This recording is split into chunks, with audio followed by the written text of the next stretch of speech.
So let's read the question. The question is, the first line of the sharp series of atomic cesium is a doublet with wavelength. Find the frequency with the wavelength is 1358.8 and 1469.5 nanometer. Find the frequency intervals between the components of the sequence lines of that series. तो caesium का यहाँ पे spectrum लिया गया है. तो caesium की doublet line आई, sharp series की डबलेट लाइन आई और हमें निकालना है फ्रीक्वेंसी. ठीक है, रेडियन पर सेकेंड में, मतलब ओमेगा.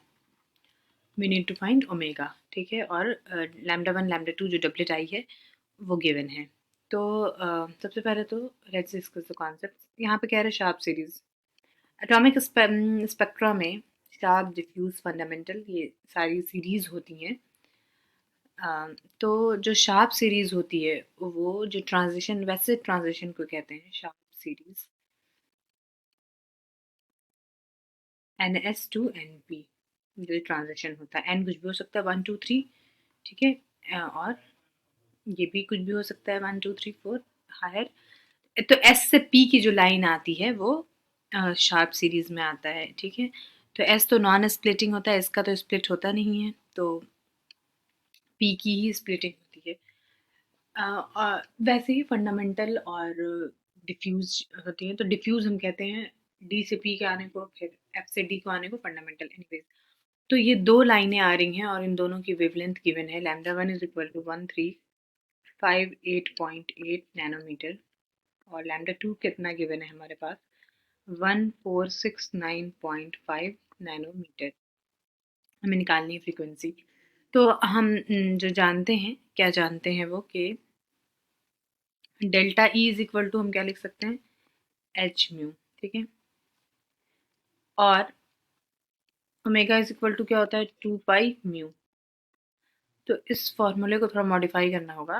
तो इसको हम लिख सकते हैं एच 2 पाई, सॉरी, म्यू की जगह हम लिख सकते हैं एच ओमेगा अपॉन 2 पाई. ठीक है, और एक और एच क्या है, प्लैंक्स कांस्टेंट. तो एक और हम प्लैंक्स कांस्टेंट को आसानी के लिए फिजिक्स में यूज होता है, एच क्रॉस.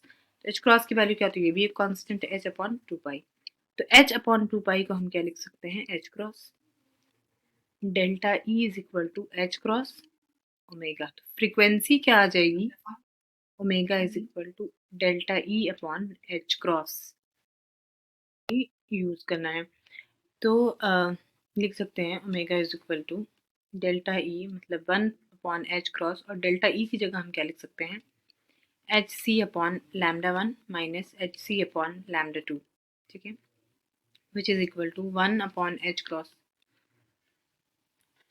और लैम्डा 1 कितना है, एच सी. तो यहाँ पे एच क्रॉस है तो इस एच को भी एच क्रॉस में ही चेंज करना होगा. तो एच इज इक्वल टू हम क्या लिख सकते हैं, 2 पाई एच क्रॉस, है ना. 2 pi h cross is equal to h 2 pi h cross upon H cross c, और लैम्डा 1 है हमारा 1358.8, 1358.8 माइनस, इसको भी लिख सकते हैं 2 पाई एच क्रॉस सी, और लैम्डा 2 हमारा कितना है, 1469.5, 1469.5.